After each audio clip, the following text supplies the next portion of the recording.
हम थे स्टोर की सेटिंग्स पे। तो मैं आपको पोर्शन बता रहा था यहाँ पे ब्रांड का। सेटिंग में आए, आपने ब्रांड्स पे आना है, ठीक है। अच्छा, ब्रांड्स में वो कुछ आपको सजेशंस देता है कि आपने जब ब्रांड अपना प्राइवेट लेवल बिल्ड करना है तो आपको स्पेसिफिक आपका लोगो होना चाहिए, ठीक है। उसका फॉर एग्जाम्पल आप किसी शॉप में जाते हैं, उसकी थीम देखते हैं, कलर्स थीम होते हैं, किसी ने डार्क कलर रखा होता है अपनी मतलब प्रोडक्ट्स वाइज, या कुछ तो होता है ना स्पेसिफिक कलर रखे होते हैं किसी ने, किसी ब्रांड ने, जो उसका जो है ना यूनिक कलर्स होते हैं, या ठीक है। तो कस्टमर को ग्रैब करने के लिए तो वो आपको चीज़ें यहाँ पे प्रोवाइड करता है। लाइक अपना आप लोगो ऐड कर सकते हैं जो आपके स्टोर पे शो होगा। आपका जो लोगो है तो वो बेसिकली जो कस्टमाइज करेंगे ना स्टोर, तो वहां से भी वो ऐड हो जाता है थीम के अंदर भी। तो यहाँ से स्पेसिफिकली ऐड करने की जरूरत नहीं है हमें, हम वहां से ऐड कर लेंगे। बस बेसिकली मकसद ये है कि यहाँ से अगर आप ऐड करते हैं ना, तो वहाँ पे जब आप ऐड कर रहे होंगे तो आपको हिस्ट्री में आ जाता है कि यहाँ ये सिलेक्ट कर लें, ठीक है। तो हम वहां से डायरेक्टली ऐड कर लेंगे, कोई मसला नहीं है। उसके बाद कलर्स, ये मैंने आपको बताया। फॉर एग्जाम्पल कोई प्रोडक्ट की स्पेसिफिक प्रोडक्ट है, ब्लैक कलर की प्रोडक्ट है, मोस्टली जितनी भी वो प्रोडक्ट बना रहे हैं, दो तीन कलर्स की बना रहे हैं ना, तो वो एक कस्टमाइजेबल थीम कलर होता है, ठीक है, जिस तरह से। तो आप वो उस तरह के कलर ऐड कर सकते हैं जो आपकी जो है ना स्टोर के ऊपर इस तरह के कलर शो होंगे, ठीक है। जिससे लाइक अगर इस तरह की कोई वो लेदर की कोई चप्पलें बना रहा है फॉर एग्जाम्पल, तो लेदर का मोस्टली जो होता है वो थोड़ा सा डार्क वगैरह इस तरह का कलर होता है, ये ठीक है, ठीक है। तो इस तरह के फर्स्ट कलर उसको ऐसे शो, सेकंड जो है यहाँ से शो। तो बेसिकली ये चीज वो होती है, ठीक है। तो आप इसको बेशक रिमूव करें, यहाँ से ऐड ना करें, मैं आपको बता दूं वो कहाँ से ऐड होगा। हाँ, यहाँ पे एक चीज इंपॉर्टेंट है। जब कवर इमेज होती है, जो बैकग्राउंड पे कवर इमेज होती है ना बड़ी सी लगा हुआ, वो चीज होती है। इसको भी आप फिलहाल रहने दें। हाँ, यहाँ पे आप सोशल लिंक्स वगैरह ऐड कर सकते हैं। अगर आप फॉर एग्जाम्पल आप मैंने लिखा था डिस्काउंट पीके के नाम से अगर आपने कोई फेसबुक पेज बनाया हुआ है तो वो ऐड करेंगे लिंक, ठीक है। तो यहाँ पे वो लिंक पेस्ट कर दें। इंस्टाग्राम पॉइंट वगैरह है, ठीक है। कुछ भी आपने अगर उसका बनाया हुआ है तो वो आप यहाँ से ऐड कर सकते हैं। ऐड करेंगे तो मैं आपको बताऊंगा कि वहाँ पे शो कैसे होगा, ठीक है। तो ये बेसिकली ब्रांड का जो पोर्शन है, यहाँ पे ऐसे चीजें होती हैं, ठीक है। तो यहाँ पे आ गया था नोटिफिकेशन। इसको भी जैसे अच्छा जो जो चीजें मैं आपको समझा रहा हूँ ना, आपने टिप टॉप वैसे कॉपी करना है, ठीक है। कोई मतलब एक्स्ट्रा चीज आपने नहीं करनी, कोई चीज कम नहीं करनी। हाँ, एक चीज आपको सजेशन दूंगा कि ये बेसिकली आपको सिर्फ नॉलेज देने के लिए चीजें हैं। आप जितनी प्रैक्टिस करेंगे, बेशक यूट्यूब पे देखें प्रोफेशनल स्टोर कैसे बनते हैं, वो आपको नई चीजें एक्सप्लोर करके देंगे। आप मतलब हजारों वीडियोस होंगी, और आप वो देखेंगे तो आपको मजे मजे की आइडियाज आएंगे कि अच्छा ये चीजें भी ऐड हो सकती हैं इसमें। ये बेसिकली जो बेसिक है ना, बेसिक रोड मैप मैं आपको प्रोवाइड कर रहा हूँ। बाकी चीजें आप जो डिटेल में वो आप देख सकते हैं, ठीक है। तो ये नोटिफिकेशन का जो ऑप्शन है, नोटिफिकेशन का, ये क्या चीजें हैं मैं आपको बता दूं। ये ऑटोमेटिकली कंफर्म्ड एंड में चेंजेस आप बेशक ना करें। देखें, ये लिखा है customize email template. Template customize करने का क्या मतलब है? अगर देखें, मैंने आपको बताया कि आप जब आपको कस्टमर एक है, उसने कोई ऑर्डर प्लेस किया है, ठीक है। उसने जब ऑर्डर पे किया ना, ऑर्डर प्लेस, उसने अपनी सारी इन्फॉर्मेशन अपनी लिख दी। उसने सारी इन्फॉर्मेशन लिख के उसने क्लिक किया ना जो बटन पे, ऑर्डर नाउ पे, शॉप नाउ पे, ठीक है। तो आपके जो स्टोर की ईमेल है, उससे उस बंदे को कस्टमर की ईमेल पे अगर उसने अपने ईमेल प्रोवाइड की है, तो उसके ईमेल पे ये ऑर्डर कंफर्मेशन की जो है ना एक जाएगा। ठीक है, मैं आपको दिखा दूँ किस तरह से होता है वो। तो मैं इस पे क्लिक करता हूँ। ऑर्डर कंफर्मेशन, हाँ, उसको ऑर्डर कंफर्मेशन की एक ईमेल जाती है, ठीक है। लाइक उसने उसको ईमेल जाएगी, ऑर्डर आपका ऑर्डर नंबर ये है, यहाँ पे लिखा होता है डिस्काउंट पीके के स्टोर के, आपने thank you so much for paging. उसको एक थोड़ा सा ना अप्रिशिएशन जाएगी, यार ये मैंने ऑर्डर प्लेस कर दी है। तो उसको भी अच्छा लगेगा कि ठीक है यार, ये कंफर्मेशन प्रोफेशनल थोड़ा बंदा लगता है। उसको ये चाहिए, thank you so much for purchase, you are getting your order. उसको ऑर्डर के नीचे सारी समरी जाएगी, उसने क्या क्या चीजें परचेज की है, देख रहे हैं, ऑर्डर समरी। उसने सन ग्लासेस अगर लिए हैं तो ये चीजें सारी, each and everything, free shipping, shipping cost उसको कितनी पड़ी है, फ्री शिपिंग है तो वो भी चीजें सारी। तो बेसिकली ये एक ओवरव्यू जाता है, ठीक है। ये जो उसने शिपिंग एड्रेस लिखा होगा वो उसको जाएगा, सारी ईच एंड एवरीथिंग उसको इस तरह से एक ईमेल चली जाएगी आपके अकाउंट से, ठीक है। तो यहाँ पे आप एडिट कोड भी कर सकते हैं। अच्छा, एडिट कोड का क्या मतलब है? एडिट कोड बेसिकली ये सी एस एस वालों के लिए होता है, जो है ना कोड कोड को बिल्ड करते हैं। जैसे हो गया कंप्यूटर वाले होते हैं, सी एस एस वाले जो H T M L use करते हैं, जावा स्क्रिप्ट यूज करते हैं, तो वो इस कोड के साथ खेल के इसमें चेंजेस भी कर सकते हैं, ठीक है। तो आप खुद चेंज भी कर सकते हैं, कोई मसला नहीं है। लाइक यहाँ पे मैंने आपको बताया कस्टमाइज, तो आप कस्टमाइज ईमेल टेम्पलेट भी बना सकते हैं अपनी, ठीक है। लोगो उसमें लगा सकते हैं अपनी। फॉर एग्जाम्पल आप कहते हैं कि अब देखिए मैंने आपको जो चीज़ दिखाई है उसमें लोगो नहीं था, आपके ब्रांड का अगर आप लोगो ऐड करना चाहते हैं तो यहाँ पे वो आपको ना ईमेल में वो फिर ऊपर छोटा सा लोगो भी आपका जाएगा, ठीक है। तो आप यहाँ से लोगो वगैरह ऐड कर सकते हैं। कलर कौन सा होगा, ये जैसे ये कलर है इस ऑर्डर है ना, व्यू योर ऑर्डर का ये कलर वगैरह आप चेंज कर सकते हैं यहाँ से। Thank you so much for purchasing, यहाँ से आप कस्टमाइज कर सकते हैं ईच एंड एवरीथिंग, ठीक है। ये कस्टमाइजेबल होता है। तो यहाँ से आप चीज़ें चेंज कर सकते हैं। इसी तरह अगर फॉर एग्जाम्पल, अब दूसरा ऑप्शन है हमारे पास ऑर्डर एडिटेड। अगर कस्टमर क्या एक दफा उसने ऑर्डर किया है और वो ऑर्डर को एडिट करता है, तो उसको दोबारा कंफर्मेशन ईमेल जाएगी कि आपने ऑर्डर एडिट किया है, पहले आपका योर ऑर्डर वाज अपडेटेड, ठीक है। इस तरह से समझ आ रही है आपको मेरी बात की? लाइक उसने दो चीजें गलती से खरीद ली, उसे एक चीज खरीदनी थी, उसने एडिट कर दिया ऑर्डर को, उसको फिर ऐसी ईमेल जाएगी कस्टमर को कि आपने ये चीज ऑर्डर की है, आपका अब जो फाइनल ऑर्डर आया है तो वो ये है, ठीक है। तो यहाँ से आप सेंड टेस्ट भी कर सकते हैं। कोई ईमेल आप मुझे देंगे ना, या आप टेस्ट खुद करने के लिए कोई ईमेल जहाँ पे पेस्ट करें, और क्या कहते हैं आप इजीली इसको कर सकते हैं, ठीक है। टेस्ट फॉर एग्जाम्पल टेस्टिंग जो होती है यहाँ पे आप टेस्ट भी कर सकते हैं इसको। अच्छा, उसके बाद हमारे पास ऑप्शन आता है जी इसके नीचे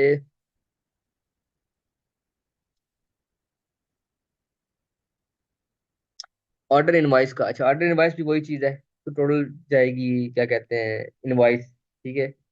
तो वो इस तरह से होगी इसको मतलब शो, ठीक है। आप कीजिएगा पेमेंट, पेमेंट ऑफ इतने रुपीस आपकी बनती हैं, और आपकी समरी ये है, ठीक है। तो ये चीज़ें होती हैं बस इसमें। उसके बाद ऑर्डर कैंसिल, अगर वो ऑर्डर कैंसिल करता है तो उसको फिर वो ईमेल जाएगी ऑर्डर कैंसिल, इसके अंदर भी वही चीज़ है। Order payment receipt, order refund, ठीक है। अगर फॉर एग्जाम्पल जब वो अगर एडवांस पेमेंट करते हैं ना, जब इंटरनेशनली मार्केट में, पाकिस्तान की बात नहीं करता, पाकिस्तान में तो आपको बताया कैश ऑन डिलीवरी होता है। जब लोग ऑनलाइन पहले एडवांस पेमेंट कर देते हैं डेबिट कार्ड वगैरह से, तो वो उनके पास ऑप्शन होता है रिफंड का। अगर वो बाद में उनका माइंड चेंज होता है कि मैंने नहीं लिया, आपकी पेमेंट तो आपके फौरन आ जाएगी ना वॉलेट में। तो अगर वो रिफंड पे क्लिक करता है तो उसको ऑटोमेटिक कट भी जाएगी, ठीक है। रिफंड के लिए अप्लाई करेगा तो आपको रिफंड देना पड़ेगा उसे। तो ऑर्डर रिफंडेड का भी ऑप्शन उसको वो ईमेल जाएगी कि आपका ऑर्डर रिफंड हो गया, आपको पैसे वापस मिल गए, ठीक है। ड्राफ्ट ऑर्डर इनवाइस होती है, लाइक उसने एक दफा ऑर्डर क्लिक करना था, इन्फॉर्मेशन सेव की, और उसने ड्राफ्ट पे क्लिक किया, ऑर्डर प्लेस नहीं किया उसने, उसने ड्राफ्ट कर दिया, फिर तो वो उसको ड्राफ्ट में सेव हो जाएगा, मतलब कि बाद में उसको दोबारा वो चीजें ऐड नहीं करनी पड़ेंगी, सिंपल हो जाएगा, और उसको ऑर्डर आगे दिख जाएगा, उसने सिर्फ एक बटन पे क्लिक करना है दोबारा ऑर्डर, ठीक है। जैसे हिस्ट्री होती है ना, ठीक है, मैं बाद में खरीद लूंगा, तो वो एक बाद वाला जो फोल्डर होता है ड्राफ्ट उसे कहते हैं हम, ठीक है। तो ड्राफ्ट की इनवाइस जाएगी उसे। अबंडेंट चेकआउट, अबंडेंट चेकआउट मैंने आपको बताया, कस्टमर ने आपने क्या किया, कस्टमर ने ऑर्डर प्लेस नहीं किया, उसने सिर्फ इन्फॉर्मेशन लिखी, स्क्रॉल आउट किया, आपके स्टोर को विजिट किया सिंपली, ठीक है। तो वो चीज, thanks for shopping, are you ready to complete your order, समझ आ रही है इस बात की? Are you ready to complete your order मतलब उसने आधा छोड़ दिया, परचेज नहीं किया, तो उसको ये रिमाइंडर जाएगा, वो यहाँ से क्लिक करेगा तो सीधा आपकी वेबसाइट पे चला जाएगा, और वो दोबारा अगर उसको इंटरेस्टेड हुआ तो वो चीज़ खरीद लेगा आपकी। तो ये अबंडेंट चेकआउट इसे कहते हैं।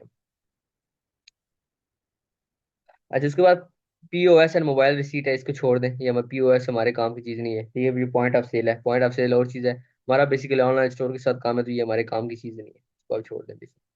पेमेंट एरर, अगर फॉर एग्जाम्पल वो वही बताया आपको एडवांस पेमेंट करता है, अगर उसको पेमेंट एरर जाती है, आपको पेमेंट रिसीव नहीं आती, तो पेमेंट एरर का उसको हो जाएगा नोटिफिकेशन, ठीक है। पेंडिंग पेमेंट सक्सेस जो आएगा उसको भी ऑप्शन जाएगा, ये चीज़ें सारी वही है, पेमेंट रिमाइंडर का ऑप्शन जाएगा, तो ये वही और नोटिफिकेशन वगैरह होते हैं सिंपली, इनको आप छोड़ दें, ठीक है। जो जो चीज़ें इसमें हुई हैं वो ऑलरेडी सिलेक्टेड हैं, तो आप इनको बेशक रहने दें, ये सारी चीज़ें वही है, इनको आप छोड़ दें बस, ये आपको इतना ही काम है। नोटिफिकेशन में बस ये होते हैं जो ऑलरेडी सिलेक्टेड होती है। कुछ चीज़ अगर आपने वही बताया कि लाइक लोगो ऐड करना है या कुछ और चीज़ इसमें एडवांस करनी है, एडिट करनी है, तो वो खुद आप ऐड कर, कोई लाइन वगैरह ऐड करनी है तो वो कर सकते हैं, वरना शॉपिफाई ने जो टेम्पलेट्स दिए हैं वो तो बहुत मजे की हैं, ऑलरेडी सिलेक्टेड है, तो वो ठीक है, उनमें जाने दें, कोई मसला नहीं। कस्टम डाटा होता है हमारे पास, जैसे कस्टम डाटा क्या चीज़ है, हमारे काम की चीज़ नहीं है, ठीक है। ये आपके पास टोटल मतलब ना, वो प्रोडक्ट्स वगैरह वेरिएंट्स आ गए, कलेक्शंस आ गई, ये आपका आप स्टोर के जो जितनी भी हिस्ट्री है ना यहाँ पे, ये वो कस्टम डाटा है आपका, ठीक है। जो जो चीज़ें आपने ऐड की हैं, ये वो चीज़ें यहाँ से शो करता है आपको, लाइक आपने इतने पेजेस ऐड किए हुए हैं, आपकी लोकेशन ये है, ये लोकेशन दो यहाँ पे आपको शो हो जाएगा, दो लोकेशन आपने ऐड किए हैं, ड्राफ्ट ऑर्डर्स आपके कितने हैं, वो शो हो जाएगा, ऑर्डर टोटल आपको कितने हैं वो शो हो जाएगा, आपने कलेक्शंस क्या बनाई हुई हैं, ईच एंड एवरीथिंग आपको यहाँ पे शो हो जाएगा, ठीक है। तो ये वो चीज़ है। उसके बाद लैंग्वेजेस आती हैं, लैंग्वेज आप ऐड भी कर सकते हैं, वरना पाकिस्तान में तो एक ही सिंपल इंग्लिश लैंग्वेज होती है ना बेसिक, आपने उसी के थ्रू जाने देना है इसको, ठीक है। तो आप यहाँ पे ऐड लैंग्वेज भी कर सकते हैं, कोई सिंपली आप ऐड लैंग्वेज भी क्लिक करें और यहाँ पे ऐड करें, ठीक है। अरेबिक ऐड करनी है, अगर अरेबिया में काम कर रहे हैं आप, यूएस, ठीक है, यूएसए में कर रहे हैं तो यूएसए की लैंग्वेज इंग्लिश, अगर यूके में काम कर रहे हैं तो यूके वाली ऐड कर दें, ब्रिटिश वाली, जितनी भी लैंग्वेज वो आप ऐड कर सकते हैं, आपके स्टोर पे ऑप्शन आ जाएगा, अगर कोई बाहर का बंदा है तो हम बाहर भेज ही नहीं रहे चीज़, तो हमें लैंग्वेज की जरूरत नहीं है, ठीक। तो ये सिंपली हो, ठीक है। तो लेकिन ये है कि अगर आपको ने वो करना है ना, लैंग्वेज ऐड करनी है, तो आप ये ट्रांसलेशन वाला एप्लीकेशन जो है ना, प्लगइन लाजमी इंस्टॉल कर लीजिएगा, ये ऑटोमेटिकली ये शॉपिफाई खुद ही कर देता है, कस्टमर के लिए ना ट्रांसलेट कर देता है इस चीज़ को। अच्छा, उसके बाद है पॉलिसीज, ये बड़ी इंपॉर्टेंट चीज़ है। अच्छा, आपने अक्सर देखा होगा किसी आप अगर ऑनलाइन स्टोर पे जाते हैं ना, तो आपको वहाँ पे पॉलिसीज का ऑप्शन शो होता है, ठीक है। तो पॉलिसीज क्या चीज़ होती हैं? बेसिकली बेसिकली कस्टमर ने, उन्होंने सेलर ने पॉलिसीज ऐड की होती हैं कि हमारी रिफंड पॉलिसी ये है, यानी कुछ रूल्स एंड रेगुलेशन जिसे हम कहते हैं, ठीक है। तो वो चीज़ें होती हैं जो पॉलिसी होती हैं किसी स्टोर की। लाइक देखें, अब यहाँ पे रिफंड पॉलिसी, रिटर्न पॉलिसी जिसे हम कहते हैं। लाइक कस्टमर अगर ने ऑर्डर मंगवा लिया है, उसको ऑर्डर पाकिस्तान में रिसीव हुआ है, और वो कहता है कि मैंने अब नहीं लेना, ठीक है, तो उसके लिए आप क्या रिफंड कर सकते हैं? वो रूल है, आप कुछ लॉ अप्लाई कर सकते हैं, लाइक टर्न ऑन से कर लें, बेशक करना है तो यहाँ से मैनेज भी कर लें। रिटर्न पॉलिसी कितने दिन में वो रिटर्न कर सकते हैं आपको पार्सल? तो आप 30 डेज रिटर्न पॉलिसी भी दे सकते हैं, 14 दिन बाद भी कस्टमर अगर कुछ रिटर्न करना चाहे रिटर्न कर सकते हैं। तो कोशिश करें, सारी पाकिस्तानी लोगों का माइंड जो है ना, वो इस मामले में बड़ा तेज है, तो कोशिश करें कम से कम दे। मैं कहता हूँ 3 डेज डिलीवरी बहुत है। रिटर्न पॉलिसी 3 दिन के बाद हम रिटर्न नहीं लेंगे, ठीक है। 3 दिन का कस्टम डेज पे जाके 3 डेज का। उसके बाद रिटर्न शिपिंग कॉस्ट। ये कह रहा है कि जब कस्टमर रिटर्न करने आएगा तो जो वो उसकी रिटर्न की कॉस्ट होगी वो भी आप पे करेंगे शिपिंग वाली, या दूसरी जो है, दूसरी भी आप ही पे करेंगे? मतलब ये है कि कस्टमर पे करेगा या आप खुद पे करेंगे, ठीक है। तो वो दोनों चीजें आप कर सकते हैं।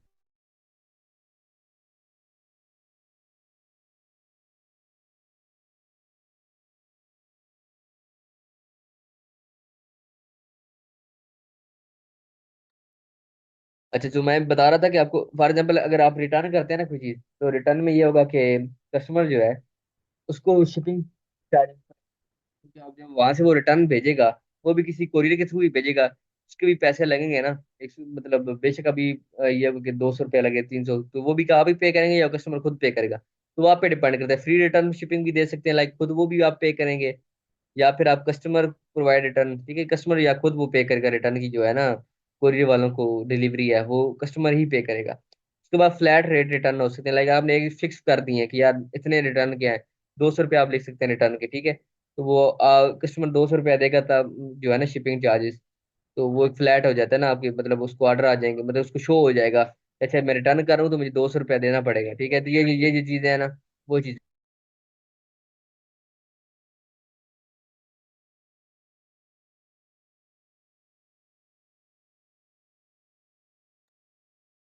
सो ये चीज है, इसको आप ऐसे कर सकते हैं, ठीक है। उसके बाद ये आपके 3 डेज रिटर्न, ठीक है, विंडो फ्री शिपिंग आ गई, नो रिस्टॉकिंग फी, ये आप ऑन कर सकते हैं और सेव कर सकते हैं इसे, ठीक है। ये भी ठीक है। अदरवाइज आप बैक जाके सिंपली जो है ना, शॉपिफाई ने कुछ आपको दिए होते हैं टेम्पलेट्स वगैरह, वो आप सिलेक्ट कर सकते हैं, ठीक है। इसके बाद मैं बैक जाता हूँ। अच्छा, ये वो कह रहा है कि आप ये फ्लैट रखा है ना, तो कस्टमर प्रोवाइड, यहाँ पे हम करके सेव कर देते हैं। तो ये चीज आपके पास आ गई, ठीक है। तो ये आपका रूल एक ऑन हो गया, कस्टमर को पता चलेगा अच्छा ये रिटर्न रूल है। अदरवाइज आप क्या कर सकते हैं, आपके पास एक और ऑप्शन आता है पॉलिसीज का। मैंने आपको बताया ये पॉलिसी का हिस्सा है, लेकिन पॉलिसी में नीचे टेम्पलेट्स भी आते हैं। जैसे यहाँ पे आप रिफंड पॉलिसी आपकी क्या है, आप बेशक डिटेल में लिख सकते हैं हमारी रिफंड पॉलिसी है, हम ऐसे रिफंड लेंगे, ये रूल्स होते हैं, ठीक है। वो रिटर्न पॉलिसी इस तरह से होती है। वरना यहाँ पे लिखा हुआ है क्रिएट फ्रॉम टेम्पलेट, तो शॉपिफाई ने कुछ टेम्पलेट्स दिए हुए हैं ऑलरेडी क्रिएशन की, ठीक है। तो आप जस्ट एक बार क्लिक करेंगे ना, तो वो सारा कंप्लीट लिखा हुआ आ जाएगा, ठीक है। ये अभी देखिएगा, मैं ये सारी देख रहे हैं, वी हैव 30 डेज लिखा है यहाँ पे, आप सिंपली ना वो चेंज कर लें, ठीक है। यहाँ पे आप 30 है तो आप 3 लिख लें, ठीक है, 3 डेज,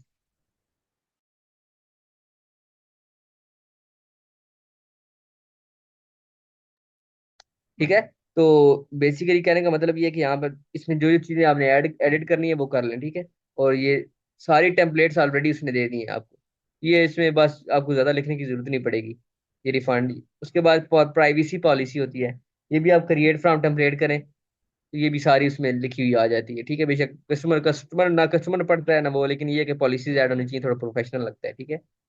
उसके बाद आपके पास आता है तीसरी हमारे पास आती है टर्म ऑफ सर्विसेज। आप किस तरह टर्म टर्म ऑफ सर्विसेज आपकी क्या है, ये भी क्रिएट फ्रॉम टेम्पलेट करें, ठीक है। ये complete the website is operated by discount we pay through, ये सारे ईच एंड एवरीथिंग जो है ना, वो आप पढ़ना चाहे पढ़ सकते हैं, अपने कोई अपने पर्सनल रूल रखने हैं तो वो रूल रख लें, जो आपको बेसिक रूल मैंने आपको बताया रिफंड रूल होते हैं। अच्छा, उसके बाद शिपिंग पॉलिसी क्या है? शिपिंग पॉलिसी आप खुद लिखते हैं, लाइक आप इसमें ये लिख सकते हैं, एक आप बस एक छोटा सा सेंटेंस लिख दें कि हम जो है ना, order will be order will be shipped with in 3 to 5 working days, ठीक है, 3 to 5 वर्किंग डेज, ये आप लिख सकते हैं कि हमारा जो ऑर्डर आपको आपने एक बार प्लेस कर दिया, प्लेस करने के बाद 3 से 5 दिन में आपको मिलेगा, तो ये आप यहाँ से लिख सकते हैं इसको, ठीक है। तो कस्टमर ये भी पढ़ सकता है। उसके बाद कॉन्टैक्ट इन्फॉर्मेशन, अगर कस्टमर आपसे कॉन्टैक्ट करना चाहते हैं तो वो लिख लें, ठीक है। तो ये आपके क्रिएट फ्रॉम टेम्पलेट करेंगे तो ये आपको trademark, discount, PPA, phone number. जो फोन, कोशिश कीजिएगा जो फोन नंबर है ना, अगर प्रोफेशनली काम कर रहे हैं, आप ब्रांड ब्रांड बना रहे हैं, तो फोन नंबर आप लिख लें, व्हाट्सएप लिख लें। अगर मोस्टली जो रिकमेंडेड है वो ये है कि आप फोन नंबर मत दीजिएगा, ठीक है, इसको डिलीट कर दें यहाँ से। लाइक मैं यहाँ से इसको रिमूव कर देता हूँ, क्योंकि पर इसका रीजन ये है कि वरना जो जितने भी आपके आ रहे हैं, चाहे 1,000 बंदा आ रहा है आपकी वेबसाइट पे एक दिन पे, उनमें से मोस्टली लोग जो होंगे वो आपको तंग करेंगे फिर कॉल्स करके, और आपके पास इतना टाइम ही नहीं है कि आप हर बंदे की कॉल पिक करेंगे, वो आपको इन्फॉर्मेशन लेंगे, आपको तंग करेंगे, अच्छा पहले उसने खरीदना या नहीं खरीदना, तो आपको जलील करेगा। हाँ, ईमेल दें। ईमेल पे आपको पता है मोस्टली लोग ईमेल करना पसंद भी नहीं करते, तो ईमेल दे दें, कोई एक आधी आधी ईमेल आ गई तो आप उस पर कर दें, ठीक है। बाकी वैट नंबर ये चीजें कोई जरूरत नहीं है इसको, बस इसको सेव कर दें, ये आपकी पॉलिसी सारी सेव होगी, ठीक है। अब ये शो आपको ना, जो आपके स्टोर के फुटर होता है ना, वहां पे आपको शो होती है, ठीक है। तो ये वो चीज आ गई आपके पास, ठीक है, ये आपकी पॉलिसीज भी आज हमारे पास ऐड हो। उसके बाद होता है स्टोर एक्टिविटी। स्टोर पे आपने क्या क्या चीजें एडिट की हैं, क्या उसकी जो है ना, लाइक उसकी इंफॉर्मेशन एडिट की है, आपने क्या क्या काम किया है स्टोर के ऊपर। वो जैसे होता है ना हिस्ट्री, आपने ये चीज एडिट की थी आज, आपने स्टोर पे ये चीज एडिट की थी, आपने ये काम किया स्टोर पे, आपने फलां काम किया, तो ये बस एक एक्टिविटी होती है ना, कि स्टोर पे आपने क्या क्या आज चीजें चेंज की हैं, तो वो चीज होती है, ठीक है। तो ये हमारा सेटिंग का पोर्शन आज जो है खत्म हो गया, बस सेटिंग में यही चीज होती है। सेटिंग का पोर्शन हमारा आज खत्म हो गया। उसके बाद मैंने आपको बताया ये होम होता है।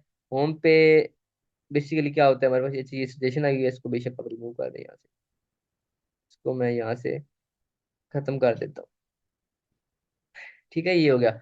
इसके बाद ऑर्डर्स मैंने बताया था, यहाँ पे आपको ऑर्डर्स वगैरह शो होते हैं सारे। उसके बाद प्रोडक्ट्स, यहाँ पे आप प्रोडक्ट वगैरह ऐड करते हैं, ठीक है। प्रोडक्ट वगैरह आप यहाँ से ऐड करते हैं, लाइक ये प्रोडक्ट आ गई आपकी।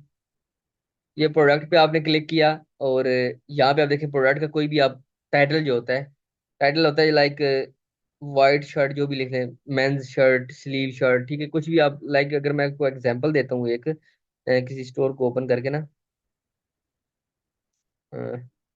Just a second. हाँ, यहाँ पे मैंने क्लिक किया और यहाँ पे मैं लिखता हूँ लाइक आउटफिटर्स, ठीक है, आउटफिटर्स मैंने लिखा।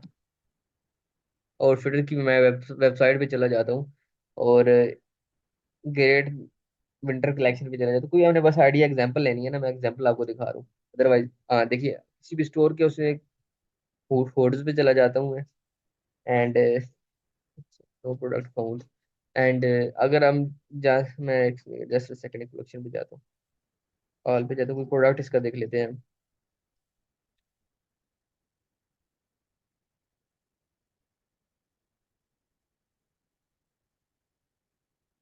अच्छा, यहाँ पे लाइक शूज ही है फॉर एग्जाम्पल, बैग्स वगैरह।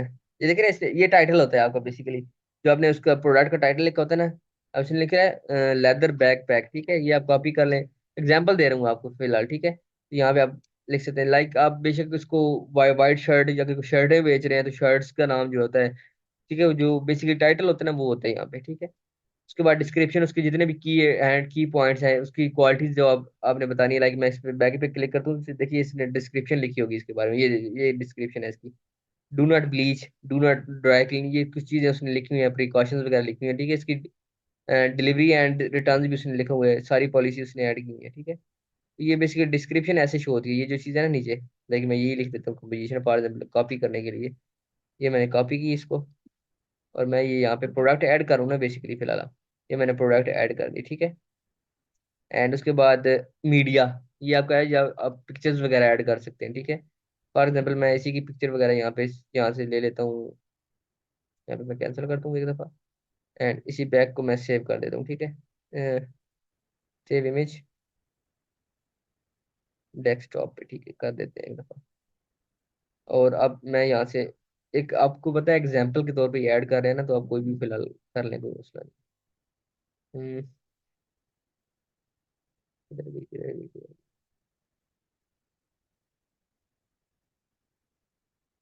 अच्छा जी,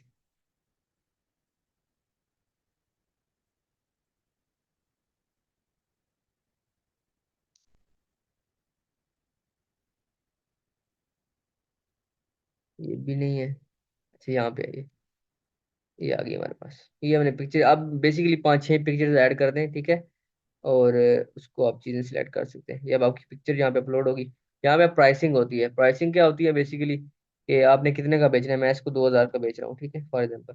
अच्छा, कंपेयर एट प्राइस का क्या मतलब होता है? कंपेयर एट का प्राइस का मतलब होता है, ये पहले 4,000 की रुपए की थी, अब हमने सेल्स लगाई हुई है तो ये 2,000 की है, ठीक है। तो ये लाजमी लगाइएगा, ये मार्केटिंग एक ट्रिक होती है कस्टमर को ग्रैब करने के लिए। ये अब आपके ना सेल्स का ऑप्शन आ जाएगा कि यार ये सेल लगी हुई है इसके ऊपर, 4,000 का था 2,000 में मिला हुआ है, तो 50% ऑफ हुआ है, ठीक है। उसके बाद ये है, इस पे अब कैंटा लगा हुआ होगा, इस पे क्रॉस लगा हुआ होगा, और ये प्राइस शो हो रही होगी, तो ये एक मार्केटिंग ट्रिक होती है। Charge tax on this product, ये चार्ज ऑन दिस प्रोडक्ट पे क्लिक, मतलब हम चार्ज नहीं करें कोई एक्स्ट्रा टैक्स, जितने की प्राइस है वही है। अगर चार्ज करेंगे ना एक्स्ट्रा, तो वो मतलब यहाँ पे चार एक्स्ट्रा चार्जेस भी आएंगे, तो कस्टमर तो वो आपको पता है उसको एक्स्ट्रा पे करने पड़ेंगे, ठीक है। तो बिल में ऐड हो जाता है वो। कस्टमर को जितनी एक दफा प्राइस लिख दी है उसकी मुताबिक ही चलने दें, कोई एक्स्ट्रा चार्ज जो है ना नहीं ले उससे। उसके बाद क्वांटिटी पे आता है, ठीक है। ट्रैक क्वांटिटी का क्या क्या मतलब होता है कि फॉर एग्जाम्पल आपके पास कितने इसके पीसेस पड़े हुए हैं, 90 पड़े हुए हैं, 10 पीसेस पड़े हुए हैं, जितने भी आपके पास पीसेस पड़े हुए हैं इस प्रोडक्ट के, वो आप यहाँ पे ऐड कर सकते हैं। अगर मैं यहाँ पे कहता हूँ कि कोशिश कीजिए करें बेशक ज्यादा लिखते हैं बार बार, वरना आपको यहाँ पे एडिट करना पड़ेगा, बेशक लाखों में एक दफा लिख दे, ताकि कोई मसला ना बने बाद में, अगर आउट ऑफ स्टॉक हो जाए तो फिर ये आपको ऑर्डर नहीं आते। अच्छा, यहाँ पे ऑप्शन आता है कि continue selling when out of stock, ठीक है। यानी कि अगर आपके पास आउट ऑफ स्टॉक भी हो गया, फॉर एग्जाम्पल अगर आपके इसके बाद 10 पीसेस थे, तो 10 पीसेस के आपको 10 ऑर्डर आ गए, तो इसके बाद ये होगा क्या, वो ऑर्डर आना बंद हो जाएंगे, ठीक है। लेकिन अगर यहाँ पे आप लिखते हैं ना continue selling when out of stock, तो ये जब आपके पास ये यहाँ पे जीरो भी हो जाएगा ना ऑटोमेटिकली 8-10 ऑर्डर आने के बाद, फिर भी ये मतलब वहाँ पे ऑप्शन शो होता रहेगा शॉप, वरना अदरवाइज वहाँ पे जो है ना शॉप नाउ का ऑप्शन ही खत्म हो जाता है, क्योंकि आपके पास आउट ऑफ स्टॉक है, वहाँ पे ऑप्शन आ जाएगा कि ये प्रोडक्ट आउट ऑफ स्टॉक हो चुकी है। इसलिए मैं कहता हूँ कि क्वांटिटी बेशक इसकी ज्यादा लिख लें, ताकि ये बार बार आपको यहाँ पे एडिट ना करने पड़े, और continue selling out of stock भी कर दें। उसके बाद आता है this product has SKUs and bar code. वही मैंने आपको बताया, जब आप प्रोडक्ट वेयर हाउस में रखते हैं तो आपके पास ऑप्शन आ रहे होते हैं कि वहाँ पे आपने वो बार कोड लगाए हुए होते हैं हर प्रोडक्ट की पहचान के लिए। तो अगर वो आपके पास है तो वो आपको ऐड कर सकते हैं यहाँ पे, ठीक है। SKUs वो बार कोड वगैरह यहाँ से स्टार्ट हो रहे हैं, वो आप ऐड कर सकते हैं, अदरवाइज आपको छोड़ जरूरत नहीं है। उसके बाद shipping physical product, this is a physical product. अब अच्छा, मैंने आपको शुरू में बताया था दो प्रोडक्ट्स होती हैं, एक डिजिटल और एक फिजिकल। डिजिटल होती है जब आप ऑनलाइन कुछ चीजें बेच रहे होते हैं, कोई वीडियो आप सेल कर रहे हैं, कोई पिक्चर है ना, कोई अपने अच्छे फोटोग्राफर हैं और पिक्चर अपनी सेल कर रहे हैं, NFTs बेच रहे हैं, वो होते हैं डिजिटल प्रोडक्ट्स। तो हमारे पास क्या है, दिस इज फिजिकल प्रोडक्ट। हमारे पास इसका वेट कितना है, कोई भी आप ग्राम केजी में होता है, ठीक है, तो केजी में आप लिख लें, अगर चेंज करना यूनिट कर सकते हैं, LB होगा, ये वो ग्राम हो गए। तो फॉर एग्जाम्पल मैं कहता हूँ 0.5 ग्राम का ये एक पीस है हमारे पास, ये 0.5 kg होगा, ठीक है। उसके बाद हमारे पास वेरिएशन है, अगर फॉर एग्जाम्पल अगर आपको ये बैग ही फॉर एग्जाम्पल ये बेच रहे थे, अब ये ब्लैक बैग है आपके पास, ठीक है, क्या पता आपके पास इसके और कलर्स भी हो, तो आप यहाँ वेरिएशन में ना कलर्स वगैरह ऐड कर सकते हैं, ठीक है। अब ब्लैक है, ठीक, पहले ब्लैक था ना, अब आप इसकी वेरिएशन में वाइट कर सकते हैं, मेरे पास वाइट भी है, ठीक है, तो वो आप डन कर देंगे, ठीक है। और इसकी प्राइस अलहदा भी आप कर सकते हैं, फॉर एग्जाम्पल अगर आपके पास ब्लैक की 2,000 रुपये थी, व्हाइट कोई यूनिक कलर है तो उसको आप 2,500 का बेचना चाह रहे हैं, तो व्हाइट की आप प्राइस बेशक 2,500 कर दें, ठीक है। और वही चीज़ें इसकी कितने आपके पास इन्वेंट्री पड़ी हुई है, ठीक है।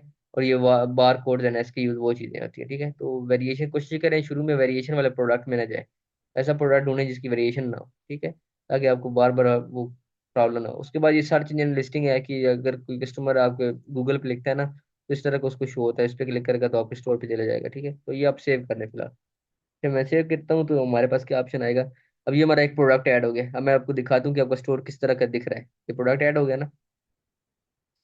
अब आप ऑनलाइन स्टोर के ऊपर ये जो आइज बनी हुई है इस पर क्लिक करें आप।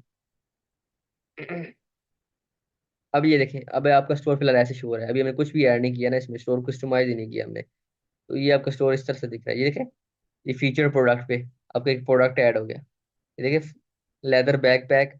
और ये देखिए, मैंने आपको बताया था कि ये सेल वाला जो है मार्केटिंग ट्रिक होती है।